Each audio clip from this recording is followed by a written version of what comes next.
자, 여러분 안녕하십니까? 부동산 공법을 담당하는 박부서입니다. 자, 오늘부터는 기본 이론 마무리 강의가 들어갑니다. 자, 지난번에는 기초 이론들을 했었죠. 기초 입문 강의에서는 총 16시간 동안에 걸쳐서 부동산 공법이 무엇인지 기본적인 내용을 살펴봤고, 지금부터는 부동산 공법에 관한 진짜 시험 문제 나는 것들, 그걸 위주로 해서 정리를 하도록 합니다. 이론 강의는 이번이 마지막이죠. 심화 강의라는 거 따로 없습니다. 이게 바로 심화 강의입니다. 즉 시험 문제 날 수 있는 것까지 다 최대한 접근하도록 하죠. 자, 기본서 위주로 강의가 나가는데, 여러분들 기본서는 사실 문장화되어 있다 보니까 내용들이 좀 어려워요, 이야기가. 그래서 부동산 공법 가진다는 어려운 과목인데, 이 책으로 되어 있는 이 이론만 갖고는 좀 한계가 있어가지고 별도로 그림 공법이라는 걸 통해서 여러분들께 이해를 시킵니다. 그래서 진도 나가면서 기본서 요거 몇 페이지 다 설명을 드릴 것이고, 기본서 표시해 주시면서, 그 다음에 이 그림 공법에서 이해는 이걸 하시고, 그러니까 두 가지로 하시면 돼요. 그림 공법을 통해서 이해하시고, 그 다음에 기본서를 통해서 그 내용을 내 거로 숙지하는 거. 이 그림 공법의 한계점 뭐냐 하면, 여기는 완전한 문장으로 되어 있는 게 아닙니다. 보다시피 이렇게 단어들을 연결해가지고 내용들을 이해하도록 이렇게 만들어 놨죠. 그러다 보니까 이 내용은 하나의 문장화되어 있는 게 아니라 이렇게 해서 이해를 하도록 하기 위해서, 쉽게 이해하도록 해서 이렇게 설명 용도로 만들어 놨기 때문에 완전한 문장이 아닙니다. 그럼 완전한 문장은 뭐죠? 바로 기본서입니다. 기본서가 우리 시험 문제 나는 법주문 그대로 되는 거죠.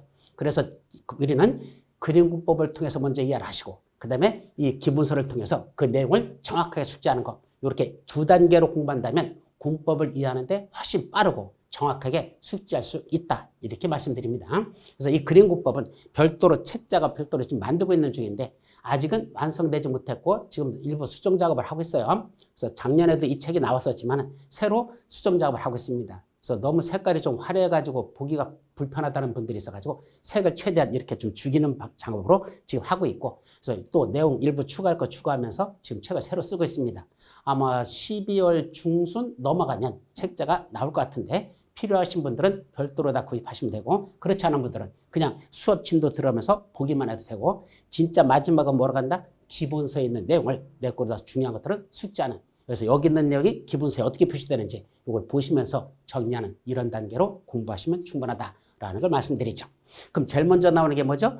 자, 이번은 기초에서 했던 것들도 일부 여러분들 볼 수 있는 건 보셔야 됩니다. 기초일은 봤다고 해서 머릿속에 다 들어있는 거 아니잖아요. 결국 어려운 과목은 뭐밖에 없다? 반복밖에 없습니다. 한 번 한 것 또 하고, 한 번 한 것 또 하고, 반복하다 보면 내게 되겠죠. 그래서 이건 반복 강의로 다 이루어진다는 거. 그래서 제일 먼저 하는 게 부동산 공법의 기초이론부터 간단히 보도록 합니다. 자, 이번 시간은 기초이론은 크게 보면 세 가지에 관해서 살펴보죠. 첫 번째는 부동산 공법이라는 개념이 무엇인지 간단하게 정리하고, 두 번째가 자, 법의 체계 가지고 현재 우리가 배우고 있는 법이라는 건 어떤 식으로 구성되어 있는지 법에 대한 기본적인 체계도를 잡아봅니다. 바로 세 번째가 행정조직의 장 체계도 해가지고 이 부동산 공법에 나오는 각각 뭐 시, 도의사, 시장군수, 구청장, 국토교통장관, 관할구의 장 등등 이런 여러 명칭들이 나오는데, 그 행정조직은 어떤 식으로 됐는지 이걸 여러분들이 정리하는 시간, 이게 이번 시간 여러분들이 살펴볼 내용이 되겠습니다. 그럼 그 중에 첫 번째 부동산 공법이라는 게 무엇인지 한번 개념 정리 간단히 정리하죠. 부동산 공법이란 누가? 행정청인 국가나 또는 지방자치단체가 누구 보고? 국민들 보고, 야, 너희들이 갖고 있는 부동산 있잖아, 토지나 건축물 같은 거, 이거 네 거라고 해서 네 맘대로 하지 마 라고 뭐 한다? 규제하는 그런 내용을 다루면 그걸 부동산 공법이랍니다. 더 쉽게 말하면 국민들이 갖고 있는 토지나 건축물 같은 부동산에 대해서 국가나 지방자치단체인 행정청이 니들 맘대로 하지 마 라고 규제하는 내용을 다루고 있으면 그걸 뭐라 부르자? 부동산 공법이라 하자. 그럼 규제법이죠. 한마디로 말하면 토지나 건축물에 대해서 규제법, 이게 공법입니다. 그럼 규제만 하고 끝날까? 아니죠. 규제를 했는데 국민들이 말을 안 들어. 야, 이거 하지 마 그랬는데 위반했어. 뭐하죠? 처벌 규정을 두겠습니다. 따라서 부동산 공법의 가장 큰 특성은 규제를 하면서 그걸 위반한 사람들에 대해서는 처벌 규정을 두고 있다는 것. 이게 부동산 공법이죠. 그런데 우리 시험 문제에서는 이 규제하는 내용만 시험 문제 나면 참 좋겠는데, 그 규제하는 내용만 시험 문제 나지 않는다는데 한계가 있습니다. 다시 말하면 어떤 규제하는 것 중에 가장 많은 게 뭐냐면, 어떤 계획을 수립해서 그 계획대로 따라줘라. 국민들 보고 이 계획대로 하랍니다. 네 멋대로 하지 말랍니다. 이것도 규제죠. 또 일정한 구역을 지정합니다. 예를 들면 여러분들이 잘 아시는 토지거래 허가구역 같은 거 있죠. 그런 건 이제 중개사법에 나오는 거고 우리 부동산 공법에서는 뭐가 나오죠? 투기과열지구, 조정대상지역. 아마 이런 말 들어보셨을 겁니다. 그 투기과열지구라든지 조정대상지역이라든지 이런 걸 지정해 놓고 그 안에서 이런 것들을 함부로 하지 말라라는 그런 규제를 하고 있죠. 근데 시험 문제는 그런 계획을 수립하거나 구역을 지정해서 규제를 하는데 그 계획을 수립하는 절차를 누가 어떤 절차에서 어떻게 수립하는지 어떤 구역을 지정하는데 그런 구역을 지정하는 걸 누가 어떤 절차에서 어떻게 지정하는지 그 지정 절차나 계획 수립 절차 이것도 우리 시험 문제에서 출제된다는데 문제가 있습니다. 우리는 규제하는 내용만 공부하면 되는데 그것만 내는 게 아니고 그 규제하기 위한 계획을 수립한다, 규제하기 위한 구역을 지정하는 그걸 어떤 절차에서 누가 어떤 식으로 그렇게 수립하고 그런 걸 지정하는지 이 절차를 시험 문제 낸다는 얘기죠. 사실은 그 절차가 공법 전체의 반을 차지합니다. 그걸 다시 공부하라는 얘기입니다. 그래서 공법이 공부할 분량이 늘어나는 게 바로 그 절차적인 내용도 우리가 시험범위에 들어가기 때문에 공부해야 된다는 거. 근데 사실은 그 절차는 시험 문제 내면 안 되는 거거든요. 왜냐하면 공인중개사는 그런 계획을 수립하거나 또는 구역을 지정하는 자가 아니고 중개 업무를 수행하는 자거든. 그렇다면 이런 계획이 수립되면 그 계획에 따라 여기는 어떤 영향을 받지? 어떤 구역을 지정했다? 그럼 그에 따라 여기서는 어떤 걸 함부로 해서는 안 되지? 여기 때문에 어디를 투자하면 돈이 될까? 이런 실질적 내용이 중요한 거지. 그런 수립하는 절차나 그런 걸 왜 우리가 외워야 되느냐고요. 근데 그것도 사실은 공무원들이 해야 될 일인데 그것도 우리 시험범위에 들어가기 때문에 여러분들이 공부하는데 상당히 힘이 든다는 거. 그래서 여러분들이 어쩔 수 없이 거기까지 공부하는 것. 그래서 공법이 어렵다라는 걸 먼저 말씀드립니다. 그럼 부동산 공법은 우리나라에 몇 개나 있을까? 약 150개 정도 되는 법률이 존재하는 걸로 현재 추정하고 있습니다. 그럼 150개를 다 공인중개사 시험에다 볼까? 불가능하죠. 어떻게 150개를 다 시험 봅니까? 그래서 몇 개만 뽑았다? 6개만 현재 뽑아놓고 그 6개만 공인중개사 시험에 출제되는 부동산공법 시험 법률로 정하고 있습니다. 그럼 6개 법률 정식으로 외워야 되겠죠? 첫째, 국토의 계획 및 이용에 관한 법률. 국토의 계획 및 이용에 관한 법률. 두 번째, 도시개발법. 세 번째, 도시 및 주거환경 정비법. 네 번째, 주택법. 다섯 번째, 건축법. 마지막, 농지법. 이렇게 6개 법률이 공인중개사 시험에 출제되는 현재 부동산 공법의 범위다. 이렇게 말씀드리죠. 그럼 시험 문제는 각각 몇 문제씩 날까? 총 40문제 출제되는 것 중에서 국토의 계획 및 이용에 관한 법률에서 12문제, 도시개발법 6문제, 도시 및 주거환경 정비법 6문제, 주택법 7문제, 건축법 7문제, 마지막 농지법 2문제 해서 총 40문제가 출제됩니다. 다만 우리가 강의가 이루어질 때는 여기는 주택법하고 건축법 순서를 바꿔서 건축법을 먼저 강의하고 주택법을 나중에 강의하고 그 다음 마지막 농지법 해서 순서는 건축법 먼저 강의하지만 시험 문제에서는 주택법 먼저 7문제 내고 건축법 7문제 마지막 농지법 2문제가 출제된다. 이렇게만 정리하시면 됩니다. 자, 이게 부동산 공법의 개념에 관련된 이 정도만 정리하도록 하죠. 간단하게 이 정도면 되고. 그럼 두 번째, 우리가 현재 공부하고 있는 건 법이라는 걸 공부하고 있거든요. 그래서 공인중개사 시험에 출제되는 것 중에 대부분은 부동산학 개론만 빼놓고 나머지는 전부 다 뭐죠? 법이란 과목입니다. 그럼 법이라는 건 어떻게 이루어져 있을까? 법의 체계에 대해서 간단히 또 정리합니다. 첫째, 법은 크게 보면 성문법과 불문법으로 나눠지죠. 이때 성문법이라는 건 문서로 이루어져 있는 법이다. 그래서 성문법, 문서로 이루어진 법 이런 말이죠. 불문법, 문서화되어 있지 아니한 법 이런 뜻이고 불문법은 뭐 관습법이라든지 조리라든지 이런 게 있는데 우리 시험하고는 크게 중요하지 않습니다. 그래서 불문법에 대해서는 우리는 정리하지 않아도 되고 성문법에 관해서만 여러분들이 정리하시면 충분합니다. 자, 성문법은 크게 또 4수로 나눠지죠. 제일 위에 헌법, 법률, 명령, 조례 이렇게 법은 4개 단계로 구성된다. 이렇게 정리하시기 바랍니다. 성문법은 뭐로 돼 있다? 4개 단계로 구성된다. 헌법, 법률, 명령, 조례 이렇게 만들어지죠. 그럼 왜 법을 이렇게 나눌까요? 자, 법은 상위법 우선의 원칙이라는 게 있습니다. 즉 위에 있는 법이 있고 밑에 있는 하위법이 있다는 얘기죠. 같은 법이라서 똑같은 법이 아니라는 얘기입니다. 왜냐하면 법과 법끼리 내용이 부딪힐 수 있습니다. 그럼 부딪히면 어떻게 해야 되죠? 서로가 둘 중에 뭔가 더 우선 적용하는 순서가 있어야 될 거 아닙니까? 그래서 어떻게 만들어놨다? 상위법 우선의 원칙이라는 걸 만들어 놓고 밑에 있는 법은 위에 있는 법에 부합해야 한다. 서로 다르면 위에 있는 법의 내용이 우선한다. 이런 상위법 우선의 원칙이 있습니다. 이때 가장 최상위법을 뭐란다? 헌법이라고 하죠. 그래서 헌법 밑에 뭐가 있다? 법률, 밑에 명령, 밑에 조례. 이렇게 위계질서를 갖는다는 걸 정리하시죠. 다시 한번 성문법에는 몇 가지가 있다? 4가지. 뭐 있다? 헌법, 법률, 명령, 조례. 다시 한번 헌법, 법률, 명령, 조례. 이렇게 넷으로 정리합니다. 그중에 법률이라는 건 뭘까? 국회의 의결을 거쳐서 대통령이 공포하면 이걸 우리가 법률이라고 합니다. 자, 법률은 결국 누가 만드는 겁니까? 여의도에 있는 그 맨날 쌈박질하는 분들 있죠? 예, 그분들이 만드는 게 그게 법률이에요. 국회의원들이 만들어서 그걸 통과시키죠. 그러면 대통령한테 보냅니다. 그럼 행정부 수반인 대통령이 그걸 보고 법률안을 그거 읽어보고선 아 괜찮다. 그러면 그거 공포하면 법률이 되는 것이고 법률안 거부권을 행사하면 다시 국회로 환송시켜버립니다. 그래서 어쨌든 국회의원들이 만들어가지고 대통령이 공포하면 그건 법률이라는 게 되죠. 근데 이 법률을 들여다보면 속에 무슨 내용이 있다 그랬죠? 이러이러한 사항은 대통령령으로 정한다. 이러이러한 사항은 국토교통부령으로 정한다. 또 이러이러한 건 국무총리령으로 정한다. 라는 이런 식으로 내용들이 있습니다. 그럼 이게 뭐 하는 걸까?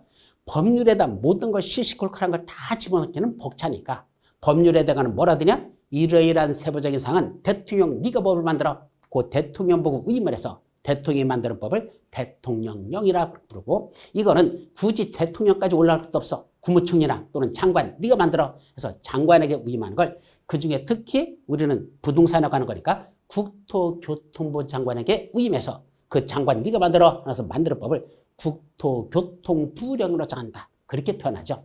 그러면 법률에다 모든 걸 시시콜콜한 걸 다 집어넣기가 벅차니까 일부 내용은 대통령이나 또는 장관들에게 위임해서 대통령이 만드는 법을 대통령령이라고 장관이 만드는 법을 부령이라고 하고 이걸 합쳐서 한마디로 뭐라고 한다? 명령이라고 하자. 그래서 명령이란 한마디로 말하면 법률에 위임을 받아서 대통령이나 장관 등이 만드는 법을 뭐라 부른다? 그걸 명령이라고 하자. 즉 명령도 뭐에 속한다? 법이라는 걸 조심하시기 바랍니다. 법 속에 명령이 들어있는 거지 법률 속에 명령이 들어있는 게 아니야. 그래서 법 해놓고 성문법. 성문법은 다시 헌법, 법률, 명령, 조례 중에 명령이라는 건 법률에 위임을 받아서 대통령이나 장관이 만드는 법. 그걸 우리가 명령이라고 하자.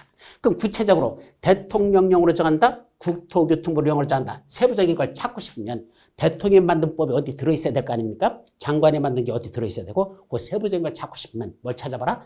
해당하는 그 법률. 예를 들면 국토의 개미 의무에 관한 법률 뭘 찾아봐라 했죠? 시행령이라는 걸 찾아보면 그 시행령 속에 대통령령으로 정한다는 세부적인 사항이 이 시행령 속에 다 고속에 들어있다 그랬었죠. 또 이러이러한 건 국토교통부령으로 정한다. 세부적인 걸 찾고 싶으면 그 해당하는 법률 즉 국토의 계획 및 용해하는 법률 시행 규칙이라는 걸 찾아보면 그 시행 규칙 중에 부령이라고 국토교통부령으로 정한다는 세부적인 사항이 그 시행 규칙 속에 들어있다 그랬습니다. 그럼 우리 시험 범위는 어디까지죠? 법률만 시험에 보는 게 아니고 그 법률 밑에 있는 시행령, 그 밑에 있는 시행규칙, 법률, 시행령, 시행규칙 이게 다 우리 시험 범위에 들어가고 이때 법률과 명령 두 가지를 다 합쳐서 우리가 뭐라 부른다? 그걸 법령이라고 부르자. 그래서 법령이 뭐냐라고 물으면 법률에 위임을 받아 대통령이나 장관이 만드는 법을 우리가 뭐라 부른다? 그걸 명령이라고 부르고 그때 법률과 명령을 합쳐서 우리가 법령이라고 표현하자. 여기까지가 우리 시험범위라는 얘기죠. 그럼 우리 시험범위는 국토의 계획 및 이용에 관한 법률만 시험 보는 게 아니고 그 밑에 있는 시행령, 시행규칙까지. 그건 6가지 법률이 다 마찬가지입니다. 도시개발법, 도시개발법 시행령, 도시개발법 시행규칙. 도시 및 주거환경 정비법, 그 시행령, 시행규칙. 건축법, 건축법 시행령, 건축법 시행규칙. 마지막 농지법, 농지법 시행령, 농지법 시행규칙. 여기까지가 전부 다 우리 시험법에 들어간다는 것 그렇게 기억해 두시면 됩니다. 따라서 여러분들이 시험 문제를 읽어보면 어떻게 나오죠? 우리 부동산법 시험 문제 보면 다음 중 국토의 계획 및 용에 관한 법률상 모성하는 내용이다. 이렇게 내지 않습니다. 법령상 모성하는 내용이다. 도시개발법령상, 도시 및 주거환경 정비법령상, 건축법령, 주택법령, 농지법령 해가지고 법령하고 출제하는 이유가 법률에 있는 것만 시험 보는 게 아니고 대통령이나 부령에 있는 그 시행령, 시행규칙까지 다 시험법에 들어가니까 그 중에 옳은 걸 골라라, 틀린 걸 골라라. 이렇게 시험 문제를 출제한다는 것. 그건 기본적으로 여러분들이 기억해 두도록 합니다. 자, 마지막으로 뭐도 있다? 조례라는 게 있죠. 이 조례는 뭐죠? 한마디로 지방자치단체가 만드는 법을 조례라고 합니다. 누가 만드는 거야? 시도사 또는 시장, 군수, 구청장 그런 데서 만드는 거죠. 그때 시도사가 만들면 시도조례가 되고 시군구에서 만드는 건 시군구 조례라고 합니다. 그러면 이 조례는 누가 만든 거냐? 여러분들 선거할 때 시도사만 뽑는 게 아니고 누구도 뽑죠? 시도의원들 있죠. 시의원 또는 도의원, 서울 같은 데는 서울특별시 의원들을 뽑죠. 또 경기도에서는 경기도의원, 그래서 시도의원이라고 그러는데 이 사람들을 선거로 뽑습니다. 그 사람들이 바로 만드는 게 뭐다? 시도조례라는 걸 그 사람들이 만드는 겁니다. 그래서 만들어가지고 통과시키면 그걸 시도사가 자세히 공포하면 그게 시도조례가 되는 거죠. 또 시군구에도 의원들 있죠. 지방의원들 중에 시군구 의원들이 있어요. 그분들이 만들어서 시장군수 구청장한테 주면 그걸 시장군수 구청장이 공포하면 그게 시군구 조례가 되는 겁니다. 즉 조례란 그 해당 지방자치단체에서만 적용되는 법, 이게 바로 조례가 되죠. 그럼 서울특별시 조례는 서울특별시에서만 적용됩니다. 인천광역시 조례는 인천광역시에서만 적용되죠. 경기도 조례, 경기도에서만 적용됩니다. 근데 성남시에 가보면 또 성남시 조례를 따로 만들죠. 그럼 성남시는 경기도에 속하니까 경기도 조례도 적용되면서 동시에 성남시에서만 따로 적용되는 성남시 조례가 따로 있습니다. 그 성남시 조례는 성남시에서만 적용되는 거죠. 이렇게 해당 지방자치단체에서만 적용되는 법을 우리가 뭐라 부른다? 조례라고 한단다. 그래서 우리 법조문 읽다 보면 이런 건 그 도시군 계획 조례로 정하는 바에 따라 또는 이건 시도조례로 정한다 등등 이런 식으로 표현하는 게 나오는데 그때 조례로 정한다는 말이 나오면 아 이건 해당 지방자치단체에서 법으로 만들었던 뜻이구나 이렇게 새겨들으시면 됩니다. 자 여기까지가 법의 체계에 관한 건 이 성문법만 정리하죠. 자 다시 한번 성문법 법의 체계를 보죠. 성문법은 어떻게 나눠진다? 헌법, 법률, 명령, 조례 4단계로 나눠진다. 최상위에 뭐가 있다? 헌법이 있고 그 밑에 법률, 그 밑에 명령, 그 밑에 조례 이렇게 4단계로 나눠진다. 그때 법률은 국회의 의결을 거쳐 대통령이 공포하면 법률이 되고 그 법률 내용 속에 들여다보면 이러이러한 세부적인 사항은 대통령령으로 정한다. 이러이러한 세부적인 건 국토교통부령으로 정한다. 이런 표현들이 나오는데 그 대통령이 만드는 거 국토교통부령으로 정한다는 세부적인 사항을 찾고 싶으면 뭘 찾아봐라? 해당하는 각 법률 밑에 시행령, 시행규칙이 있으면 그걸 찾아보는데 이걸 합쳐서 우리가 뭐라 부른다? 명령이라고 그러자. 그럼 우리 시험범위는 법률 플러스 명령 합쳐서 법령, 법률 플러스 명령 합쳐서 법령 이게 우리 시험범위에 들어간다는 것 정리하시고 마지막 지방자치단체가 만드는 법이 있는데 그 지방자치단체가 만드는 법을 뭐라 부른다? 조례라고 하자. 어떻게 나눠진다? 시도조례와 시군구조례 이런 것들이 있단다. 그리고 세부적인 내용으로 보면 뭐 도시군 계획조례, 건축조례, 환경조례 등등 이런 조례 명칭들이 쭉 나오는데 한마디로 지방자치단체가 만든 법 이걸 뭐라 본다? 조례라고 한단다. 여기까지가 법의 체계는 이 정도만 정리하시면 충분할 겁니다. 자 이제 마지막으로 이번 시간에 행정조직의 장 체계도 이게 가장 중요한 내용이죠. 자 부동산 군법을 공부하면서 제일 먼저 뭐부터 정리하지 않죠? 행정조직의 장 체계도도 모르면서 본론 내용에 들어가니까 도대체 이 사람이 저 사람 같고 저 사람이 이 사람 같고 왔다 갔다 해가지고 상당히 힘들어합니다. 그래서 부동산 공법을 공부하려면 가장 중요한 게 뭐부터 정의한다? 행정조직의 장 체계도가 누가 누구를 말하는지 이 사람이 누군지를 정확하게 그 위치를 모르면 이 사람이 저 사람 같고 저 사람이 이 사람 같고 뒤집어져서 공법은 정리할 수가 없습니다. 아셨죠? 반드시 행정조직의 장 체계도는 하나하나 완벽하게 여러분들이 숙제해 주셔야 됩니다. 그럼 제일 먼저 제일 위에 누가 있죠? 행정조직에 대통령이 있죠. 그 밑에 누가 있고 국무총리, 그 밑에 행정기관의 장이라고 나옵니다. 이거부터 출발합니다. 행정기관의 장 이거부터 중요하죠. 여러분들이 이제 법주문을 읽다 보면 기본서를 읽다 보면 뭐라고 나오죠? 거기 행정기관의 장. 지금 여러분들 이거 책에는 기본서 몇 페이지냐면 이거에 관한 건 22페이지에 나와요. 기본서 22페이지에 보시면 이거 행정조장 책에다가 나오는데 다시 저 밑에 이제 본론 내용에 좀 이따 들어가 보면 뭐라고 나오더나? 이건 행정기관의 장과 협의해야 한다. 이런 말이 나오죠. 어떤 때는 중앙행정위원회 장과 협의해야 된다. 또 이런 말이 나옵니다.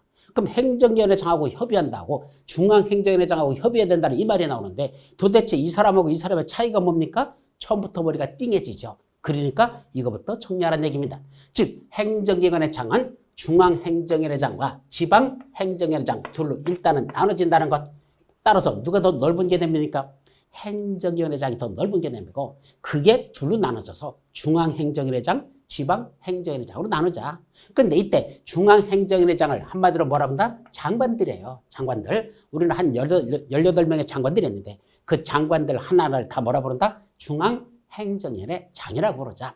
근데 특히 그중에 중앙행정기관을 우리가 뭐라 부르자? 그걸 국가라고 부르고 지방행정위원회를 다른 말로 지방자치단체라 하자. 자, 중앙행정기관은 국가기관이라고 부르고 국가, 지방행정기관은 지방자치단체라고 같은 말로 보시면 됩니다. 그래서 행정청 해놓고 행정청은 국가와 지방자치단체를 합쳐서 우리가 행정청이라고 부르는데 결국 여기는 중앙행정기관, 지방행정기관을 다 합쳐서 뭐라 부른다? 우리가 이걸 행정청이라고 표현한다는 것 기본적으로 이 정도도 기억해 두셔야 됩니다. 자, 그러면 문제는 요거 지방행정기관의 장을 다시 어떻게 나눠진다? 광역자치단체장과 기초자치단체장 둘로 나눠집니다. 여기서 자치단체란 말이 나오는데 자치단체 무슨 뜻이다 그랬죠? 스스로 다스리는 단체. 자치, 스스로 다스리는 단체. 자치단체는 스스로 다스리는 단체다 이런 뜻이죠. 이때 자치단체 뜻은 주민들의 선거에 의해서 당선시킨 그 다스리는 사람이 바로 그 주민들을 다스리는 거. 나를 다스릴 자를 내 손으로 뽑아가지고 그 자가 나를 다스리는 거. 이걸 뭐라 부른다? 그걸 자치단체라 이렇게 말합니다. 그때 자치단체는 광역자치단체장, 기초자치단체장 둘로 나눠진다는 것. 그때 광역자치단체장 또 몇 명 있다? 5명. 반드시 해야 됩니다. 광역자치단체장 몇 명 있다? 5명. 누구누구? 특별시장, 광역시장, 특별자치시장, 도지사, 특별자치수사. 이 5명을 합쳐서 한마디로 뭐라 부르죠? 시도지사 이렇게 말합니다. 그래서 시도지사란 누구 말한다? 5명을 시도지사라고. 이 사람들을 광역자치단체장이라 한다. 누구누구? 특별시장, 광역시장, 도지사, 특별시장, 광역시장, 특별자치시장, 도지사, 특별자치도지사 이렇게 5명을 우리가 시도지사라고 표현하죠. 그럼 특별시장은 현재 우리나라 한 명밖에 없다 그랬어요. 서울특별시장. 자, 광역시장은 6명. 인천, 대전, 대구, 부산, 울산, 광주. 이건 기초 강의할 때 다 설명드린 겁니다. 자, 세 번째 누가 있다? 특별자치시장. 누구죠? 세종시장. 세종시장만 특별자치시장. 그다음에 도지사는 현재 누구 있죠? 경기도 도지사, 그다음에 충청남도, 충청북도, 전라남도, 전라북도, 경상남도, 경상북도 7명 있습니다. 그다음에 특별자치도사는 2명 있죠. 저 제주 특별자치도사하고 강원 특별자치도사인데 강원도 특별자치도사는 내년 6월 달부터 이번 6월 달부터 이제 시행돼요. 근데 아직 그 사람들에게 어떤 권한을 줄지는 아직은 대주 특별자치도사만 나와 있지 강원도 특별자치도사는 무슨 권한을 줄지는 아직은 법적으로 나온 게 없기 때문에 그건 조금 더 지켜보도록 하고 우리가 지금부터 강의할 때 특별자치도사라고 말하면 여기서 제주특별자치도사만 일단 설명할 겁니다. 강원도 도지사는 아직 권한이 정확하게 어떻게 줄지 법적으로 정해진 게 없기 때문에 조금 더 지켜보아야 되기 때문에 현재는 저 제주도지사만 여기서 특별자치도사로 보고 그 사람의 권한만 가지고 설명드리도록 합니다. 자, 그런데 이 광역자치단 밑에 누가 있다? 기초자치단체장들이 있습니다. 그럼 서울특별시장 밑에 누가 있을까? 구청장들 있죠. 서울특별시 강남구, 서울특별시 종로구 구청장 있죠. 이때 몇 명 있을까? 25명의 구청장들이 있습니다. 자, 광역시장 밑에는 누가 있다? 구청장 또는 군수 2사람이 있습니다. 광역시장 밑에는 구청장만 있는 게 아니라 누구도 있다? 군수도 들어있을 수 있다는 거, 군수도 있다는 걸 조심하시기 바랍니다. 즉 인천광역시 남동구청장, 인천광역시 중구구청장, 구청장이 있죠. 누구도 있다? 동시에 인천광역시 강화군수, 인천광역시 옹진군수, 거기는 강화군, 옹진군이라는 군수도 2명이 있다는 것. 그리고 부산도 있죠. 부산에 기장군, 해운대구 옆에 보면 기장군이라고 해서 군이 있습니다. 다만 대전광역시는 구청장만 있지 군수는 없습니다. 그래서 대전광역시는 5명의 구청장만 있다. 군수는 없다. 그래서 이 군수는 괄호 쳐놓은 이유가 광역시에 있는 경우도 있고 없는 경우도 있다. 그래서 둘로 나눠진다는 걸 조심하시기 바랍니다. 그때 특별시장, 광역시장 밑에 있는 구청장들을 무슨 구청장이라 한다? 특별히 자치구 구청장이라고 표현하죠. 특별시, 광역시 밑에 있는 구청장들만 뭐라고 부른다? 자치구 구청장. 왜? 바로 그 주민들이 선거에 뽑은 구청장들이지 시장이 임명한 구청장이 아니기 때문에 이 사람들은 자치구 구청장 이렇게 말합니다. 자, 문제는 세종특별자치시에 가봤더니 구청장이 있더냐? 아직 없습니다. 왜 없느냐면 인구가 50만 명이 안 되기 때문에 세종시에는 아직 구청장을 두지 못하고 있습니다. 그래서 세종시의 특성은 광역자치단체장인데 문제는 기초자치단 구청장을 원래는 두어야 되는데 현재 인구가 작아서 못 두고 있으니까 이 세종시에서는 구청장의 권한을 누가 행사한다? 아직은 세종특별자치시장 자기가 광역자치단체의 권한도 행사하면서 동시에 구청장인 기초자치단체장이 행사할 권한도 세종시장이 같이 공유하고 있다는 것, 자기가 두 가지를 다 행사하고 있다는 것, 이것을 조심해서 기억하시기 바랍니다. 자, 도의사 밑에는 누가 있죠? 시장, 군수들이 있습니다. 경기도, 성남시장, 경기도, 연천군수, 가평군수, 군수들이 있죠? 그런데 이 시장이 도의사 밑에 있는 시장이 다시 둘로 나눠집니다. 누구누구? 대도시장과 대도시가 아닌 시장 이렇게 둘로 나눠지죠. 왜 나눠지죠? 인구가 시장 중에서 인구가 50만 명 이상 되는 시장은 대도시장이라고 하고 인구가 50만 명이 미만인 시장은 대도시가 아닌 시장 이렇게 나눠집니다. 이때 조심할 건 이 대도시장하고 특별시장, 광역시장, 특별자치시장하고 헷갈리면 안 돼요. 대도시장을 했더니 특별시장, 광역시장을 대도시장을 한다? 법적으로는 그렇게 말하지 않습니다. 법에서 대도시장 하면 도의사 밑에 있는 시장 중에서 이게 시냐?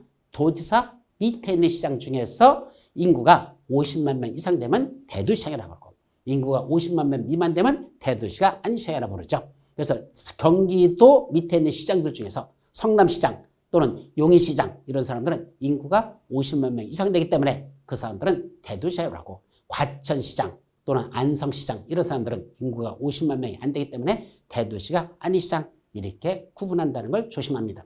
그 굳이 왜 법적으로 이렇게 나눌까?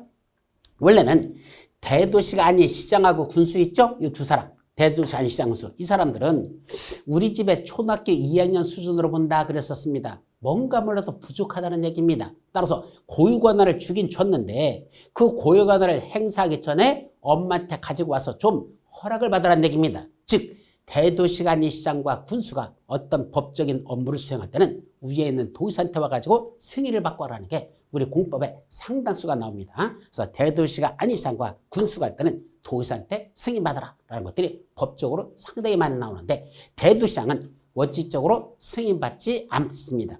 승인받는 것도 저 뒤에서 나오긴 나와요. 근데 그건 나중에 예외로 외우면 되고 대도시장은 원칙적으로 인구가 50만 명 이상 되기 때문에 머리가 컸다는 얘기입니다. 고등학교 2학년 수준은 된다는 얘기입니다. 엄마한테 승낙받고 하거나 일하지 않는다는 얘기입니다. 그래서 초등학교 2학년 수준인 대도시가 아닌 시장과 군수만 도의사한테 승인받는 규정이 공법에 많이 나오고 대도시장은 굳이 도의사의 승인을 받지 않는 게 대부분이더라. 근데 꼭 다는 아니라는 거 나중에 예외가 있다는 거 요 정도만 기억해 주시기 바랍니다. 자, 그런데 대도시에도 뭐죠? 구청장을 두는 경우가 있습니다. 인구가 50만 명 있다는 데 구청장을 두죠. 특히 50만 명이라 인구가 100만 명 생되면 그때부터는 대도시장 중에서도 특히 특례시라고 부르죠. 특례시장. 현재는 4명만 있어요. 고양시하고 용인시하고 수원시하고 창원시 이 4군데는 현재 인구가 100만 명 이상 되면서 거기는 특별히 대도시 중에서도 특례시라고 부르는데 그 특례시에 대한 권한도 아직은 명확하게 법적으로 나온 게 없기 때문에 아직은 그 정도가 있다. 그는 대도시장 중에 한 명으로서 특례시장이 있다. 이 정도만 정리하고 넘어가면 충분합니다. 자, 그런데 이때 구청장들이 있는데 이 대도시장의 밑에 있는 구청장들은 시장이 임명한 행정직 공무원이지 주민들의 선거에서 뽑은 구청장하고는 다르다는 걸 조심하시기 바랍니다. 따라서 대도시에 있는 구청장들은 여기는 특별시나 광역시에 있는 구청장과는 같은 끝발이 아니라는 걸 조심하시죠. 즉 한 단계 아래에 있는 구청장은 저 자치구청장은 달라요. 한 단계 아래에 있는 끝발이다라고 생각하시면 됩니다. 이때 제주도 가볼까요? 제주특별자치도에 가보면 거기도 누가 있죠? 시장이 2명이나 있습니다. 제주시장, 서귀포시장 있죠. 근데 그 두 분은 법적으로 아무런 고유 권한이 없습니다. 그 사람이 갖고 있는 권한은 아무 고유 권한 없죠. 옛날에는 도의사 밑에 있는 시장과 마찬가지로 제주도가 밑에 있는 시장들도 고유 권한이 있었어요. 그래서 여기 기초자치단체장에 이 시장에 여기 들어갔었는데 지금은 여기 시장이 못 들어갑니다. 제주도에 있는 시장들은 별도로서 그 가지고 있던 고유 권한을 제주도 도지사에 다 뺏겨버렸습니다. 그래서 제주도의 특성은 제주도 도지사가 도지사로서 광역자치단체 권한도 행사하면서 동시에 시장이 가져야 될, 그즉 제주시장, 서귀시장이 가져야 될 그 권한도 자기가 다 행사하고 있다. 이게 제주도 도지사의 특성이라는 걸 조심합니다. 다만 제주도 도지사가 그 업무를 지가 다 수행하지만 일부 업무는 위임사무로서 제주시장, 서귀시장에 위임 업무만 줍니다. 그 고유 업무는 주지 않아. 자기가 다 고유 권한, 자기 거야 다. 다만 야 내가 하기가 벅차니까 야 이건 네가 해, 이건 네가 해. 이거 내려주는 거 정도. 위임 사무만 시장이 행사하지 제주시장, 서귀시장은 고유 권한이 없다는 것, 즉 기초자치단체장에 들어가지 않는다는 걸 조심하시기 바랍니다. 자, 그렇다면 이때 밑에 있는 이 사람들 구청장, 군수, 구청장, 시장, 군수, 여기는 아직 구청장이 없어요. 그럼 다 정확히 말하면 지금은 특별시장 밑에 있는 구청장, 광역시장 밑에 있는 구청장, 군수, 그 다음에 도지사 밑에 있는 시장수, 이 사람들을 묶어서 뭐라 부른다? 시장, 군수, 구청장. 그래서 시장, 군수, 구청장. 다시 한번 시장, 군수, 구청장. 이렇게 시장, 군수, 구청장이라고 부른다는 것. 이것도 명칭을 기억하시기 바랍니다. 자, 그렇다면 우리 법에서는 기초자치단체장을 뭐라 부른다? 기초자치단체장을 시장, 군수, 자치구청장. 여기 자치구가 들어가요. 시장, 군수, 자치구청장. 그 다음에 광역자치단체장을 시도지사. 그 다음에 중앙행정위원회 최고대빵, 여기 장관, 국토교통부 장관. 이렇게 되겠죠. 그러면 이 사람들끼리도, 행정조직끼리도 뭐가 있다? 위계질서가 있습니다. 더 상위자가 있고 하위자가 있다는 얘기죠. 그럼 제일 밑에 누가 있단다? 시장군수청장.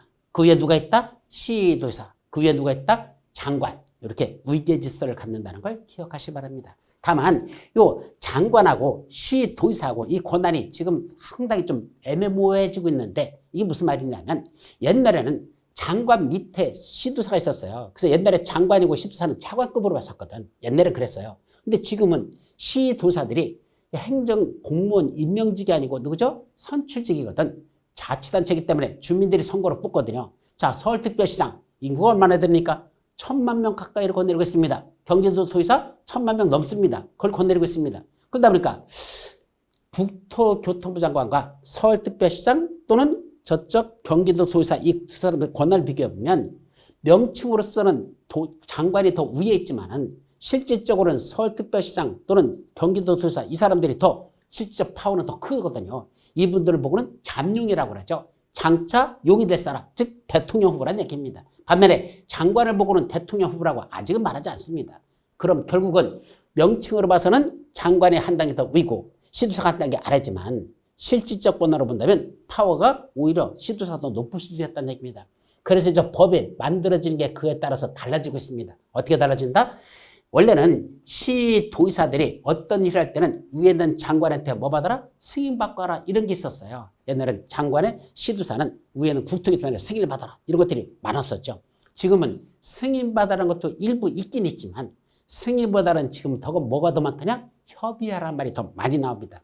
즉 협의는 옆 사람하고 하는 걸 협의라고 하고 위로 올라가는 걸 승인이라고 이렇게 이해하시면 되고 그때 옛날에는 위로 올라가서 시도사는 국토교통부한테 승인받아라 그러는 걸 지금은 시도사가 장관하고 협의하라. 그래서 협의라는 조정이 상당히 많이 들어있다는 것. 그래서 공법은 두 가지가 다 지금도 혼용돼서 쓰고 있다는 것. 즉 어떤 때는 시도사는 국장한테 승인받아라. 어떤 때는 시도사는 국장과 협의하라. 이런 식으로 법률 용어가 같이 혼용돼서 쓰고 있다는 것. 이 정도만 여러분들 기억하시고 실질적인 건 단계로 본다면 쫄따구 대빵 시장군수청장, 중간 대빵 시도사, 최고 대빵 국장 이렇게 3단계로 나눠진다는 것. 행정조직은 저런 위계질서를 갖는다는 것. 이것도 기억해 두도록 합니다. 자, 마지막 뭐가 남았죠? 관할구역의 장이란 말이 남아 있습니다.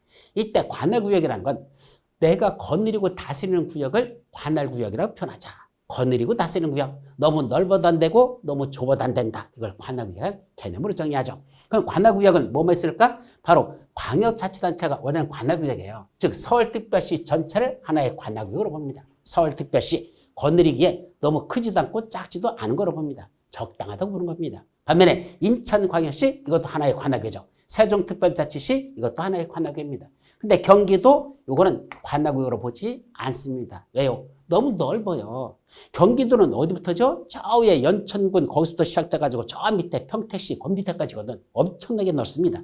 따라서 관할구역으로 보기는 너무 적당하지 않은 게 바로 도라는 개념입니다. 그래서 도를 쪼갰죠. 뭐로 쪼갰죠? 시군. 바로 이 시군. 요걸 관할구역의 개념으로 본다는 것.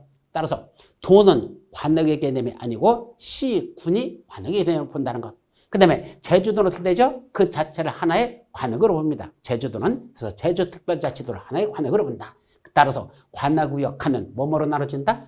특별시, 광역시, 특별자치시, 특별자치도, 시군. 이걸 뭐라 본다? 관할구역이라고 표현하고 그 관역의 장들을 한마디로 특별시장, 광역시장, 특별자치시장, 특별자치도사, 시장, 군수 6명, 특광, 특시, 특도, 시장, 군수. 다시 특광, 특시, 특도, 시장, 군수. 그래서 이거 특광, 특시, 특도, 시장, 군수 이 6명을 우리 뭐라 부르자?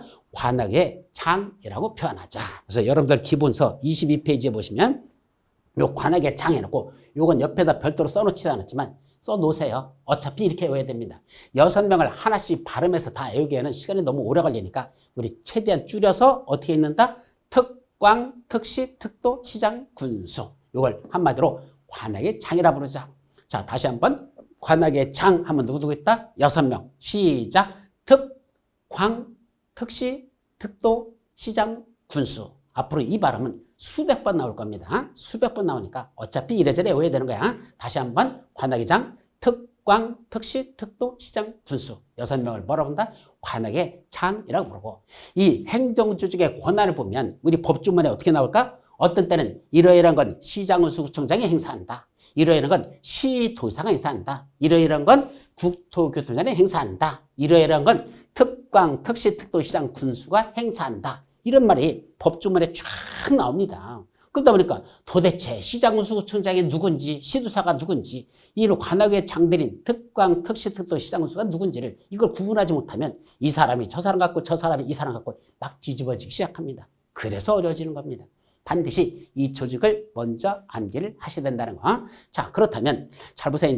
지금부터 이제 모여라 할 때보다 여러분들이 어떻게 모여야 되는지 잘 보세요. 시장군수구청장 모여 그러면 누구 해야 됩니까? 시장군수구청장 모여 그러면 이건 시장군수구청장의 권한을 행사한다? 그럼 누구 권한이 아니야? 바로 특별시장 밑에 있는 저 구청장들, 광역시장 밑에 있는 구청장, 군수, 도사 밑에는 시장수 이 자들을 묶어서 시장군수구청장 그랬으니까 이건 시장군수구청장들 모여 그러면 누구 모인다? 구청장, 군수, 그 다음에 여기 시장, 군수 이 사람들이 옵니다. 자, 그런데 문제가 생겼네. 시장군수구청장 모여 그랬더니 이제 두 군데가 빠져버렸어요. 누가 빠졌죠? 가만있어 봐. 세종시에는 구청장이 없잖아요. 그럼 구청장이 원래는 모여야 되는데 구청장이 못 오니까 구청장 권한을 행사하는 게 누구죠? 세종특별자치장이 지가 행사하잖아. 따라서 이때 시장군수구청장 모여 그러면 세종시에서는 구청장이 없으니까 세종특별자치장이 일리 참석할 수밖에 없습니다. 기억하셔야 돼요.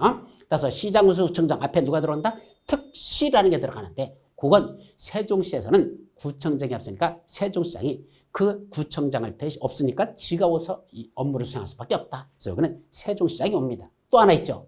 제주도에는 시장군수구청장 모여 그랬더니 제주시장이 옵니까? 못 옵니다. 왜? 제주시장은 아무런 고유 권한이 없다 그랬어요. 그러니까 제주시장이 못 와. 그럼 누가 해야 돼? 제주도 도의사가 직접 와야 되겠죠. 그래서 시장의 권한을 도의사가 갖고 있으니까. 따라서 여기 시장군수구청장 모여 그러면 제주도에서는 제주도 도사가 와야 되고 세종시에서는 세종시장이 옵니다. 그래서 시장군수구청장 앞에다 뭘 쓴다? 특시, 특도, 시장군수구청장. 우리 법조문에 그렇게 열거되기 시작합니다. 그럼 원래는 시장군수구청 모이라는 소리인데 세종시에는 구청장이 없으니까 세종시장이 오는 거고 제주도는 시장은 아무런 고유 권한이 없으니까 제주도사가 지가 오는 거구나. 그래서 특시, 특도가 들어오고 그 다음 시장군수구청장 이렇게 5명을 같이 열거하는 이유가 바로 이 시장군수구청 모여라 하면 이때 두 사람도 여기 참석해야 된다는 것 이걸 조심합니다. 아셨죠? 자, 또 하나 조심할 건 그러면 시도의사 모여하면 누가 오죠? 이 사람들이야. 특별시장, 광역시장, 특별자치시장, 도지사, 특별자치도사 요 5명들만 시도사 모양은 여기지. 요 시장 속에 웬놈의 여기 있는 도의사 밑에 있는 시장들 이 사람들이 여기 꼽사리 끼면 안 된다는 거. 이 시장은 여기 있는 시장하고 전혀 달라요. 시도사 때 시장은 딱 3명만 말한다. 누구누구 특별시장, 광역시장, 특별자치시장만 말한다. 그렇지. 여기 도의사 밑에 있는 시장은 이 속에 있는 시장은 여기 들어갈 수가 없다라는 거. 이것도 구분합니다. 자, 마지막. 이제 관악의 장 그랬는데 이 관악의 장에 누가 들어가죠? 군수가 들어간다 그랬어요. 근데 이 군수는 시장 군수할 때 군수잖아요. 누구 밑에 있는 거? 바로 도지사 밑에 있는 시장 군수할 때 이 군수를 말하는 겁니다. 이 사람들을 관악의 장이라 한다 그랬죠. 즉 도지사가 관악의 장이 아니고 군수가 관악의 장이 된다 그랬는데 문제는 여기 광역시에도 군수가 있거든요. 그럼 이 군수는 여기에 들어가는 군수에 들어갈까 안 들어갈까? 그 문제입니다. 자, 관악의 장에는 인천에서는 누가 관악의 장이죠?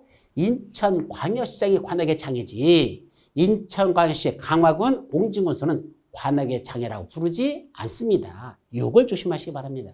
즉 인천광역시 그 자체 하나의 관악이지 강화군 옹진군은 관악의 일부 개념이지 그걸 관악이라 말하지 않는다는 뜻입니다. 따라서 이때 관악의 장들 모여서 이 군에서 뭐는 빠진다? 바로 광역시에 있는 군은 광역시에 있는 군은 뭐 된다? 제외라는 이 표현이 반드시 들어간다는 거. 따라서 관악의 장 했을 때 누구는 올 수 없다? 광역시에는 군수는 참석할 수 없습니다.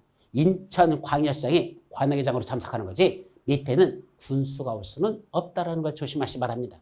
그러다 보니까 잘 봐요. 시장, 군수, 구청장 모여 그러면 이때 군수에는 누구도 온다? 요거 광역시장 밑에 있는 군수가 시장, 군수, 구청장, 군수에 오라고 하면 여기 갑니다. 근데 관악의 장들 모여 그러면 이때는 군수에는 관악의 장에는 이 광역시에 있는 군수는 관악의 장이 아니기 때문에 여기 올 수 없다는 거. 그게 군수의 운명이더라. 그래서 같은 군수라고 맘먹지 말라. 관악의 장으로 보는 군수와 관악의 장으로 보지 못하는 군수가 있더라. 같은 시장, 군수, 구청장 똑같은 끝발인데도 어떤 때는 여기 참석할 수 있고 어떤 때는 참석 못하고 이게 달라집니다. 그러니까 이걸 정확하게 여러분들이 숙지를 해 주셔야 부동산 공법에 대한 진도를 나갈 때 무슨 말인지 해야 되지. 이걸 외우지도 않은 상태에서 여러분들이 진도 나간다는 건 대단히 위험한 겁니다. 자, 부동산 공법은 한마디로 뭐와 똑같다? 수학과 똑같습니다. 수학이다. 즉 하나씩 원리를 깨우치면서 하나씩 이해를 하면서 이렇게 암기해 나가야 되지. 그게 아니고 건너뛰어 가지고는 도대체 무슨 말인지 알 수가 없습니다. 하나씩 외우라는 게 있습니다. 꼭 외워야 되는 것 외우고 나가야 됩니다. 자, 이번 시간에 제일 중요한 게 뭐다? 바로 행정조직의 장체계도입니다. 이걸 여러분들이 반드시 머릿속에 외워놓고 그 다음에 진도 나가죠. 자, 지난번에도 어디 강의하면서 첫날 행정조제장 체계도 강조했었고 요거 다음 주에 시험 본다고 실제로 시험을 봤어요. 뭐만 요 박스만 그대로 두고 속에 있는 내용을 다 지워버렸습니다. 속에 있는 내용만 싹 지우고 요 빈칸 좀 다 채우십시오라고 시험을 봤더니 정확하게 답을 쓰신 분이 딱 한 분 계셨어.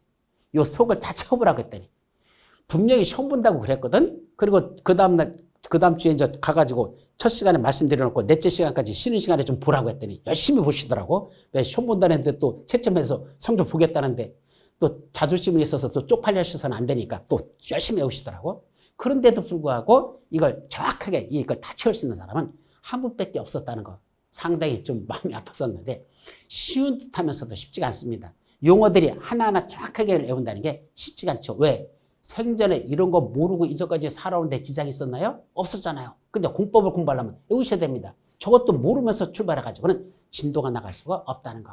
그래서 여러분들에게 첫 시간에서 가장 중요한 건 바로 행정조제장 체계도 이거 외우는 거니까 혹시 기초 강의할 때 아직 암기하지 못했다면 지금 이거 꼭 외워놓고 다음 강의는 그 다음에 이걸 외운 상태에서 진도 나갔으면 좋겠다라는 희망사항을 먼저 말씀드리도록 합니다. 자, 그 밖에 23페이지에 여러분들 책에 보시면 여기는 자료가 없는데 23페이지 맨 밑에 수도권에 구분해가지고 수도권을 3개 권역으로 나누고 있는 거 그 기본서에 있는 그 그림을 보시기 바랍니다. 그래서 수도권은 어떻게 나누죠? 수도권도 상식으로 어디가 수도권이죠? 서울, 인천, 경기. 서울특별시, 인천광역시, 경기도. 셋을 뭐라 부른다? 수도권이라고 개념 정리하고 그 수도권을 크게 3개 권역으로 나눴죠. 가운데 과밀억제권역, 저 위하고 밑에를 성장관리권역, 동쪽 지역을 자연보전권역 해가지고 수도권을 3개 권역으로 나눈다. 과밀억제권역, 성장관리권역, 자연보전권역 이렇게 수도권을 3개국으로 나누는 기본서 23페이지에 나오는 그 그림 머릿속에 정리해 두시면 나중에 진도 나갈 때 이것도 관련된 거 한번 나갈 아마 공법에서 2번 정도 나와요. 관련돼서 이것도 기억해 둘 필요가 있다라는 거. 그 밖에 행위 또는 행정처분에 관한 것 또 뭐 그다음에 몇 가지 나오는데 이것들은 진도 나가면서 그때그때 설명드릴 거지. 그래서 별도로 뭐 지금 애우고 자시할 그런 내용들은 아니라는 거 쭉 보면서 이 정도만 여러분들이 정리하시면 될 겁니다. 자, 여기까지가 부동산 공법의 기초 1이라고 하는 거. 지난 하루 동안에 강의했던 거 1시간 만에 마무리를 여기서 하도록 하고 이제 우리 시험범위에 들어가는 첫 번째 법률 국토의 계획 및 이용에 관한 법률 거기에 나오는 내용들 어떤 것들이 있을까? 그거는 다음 시간부터 본격적으로 살펴보도록 합니다. 여러분 수고하셨습니다.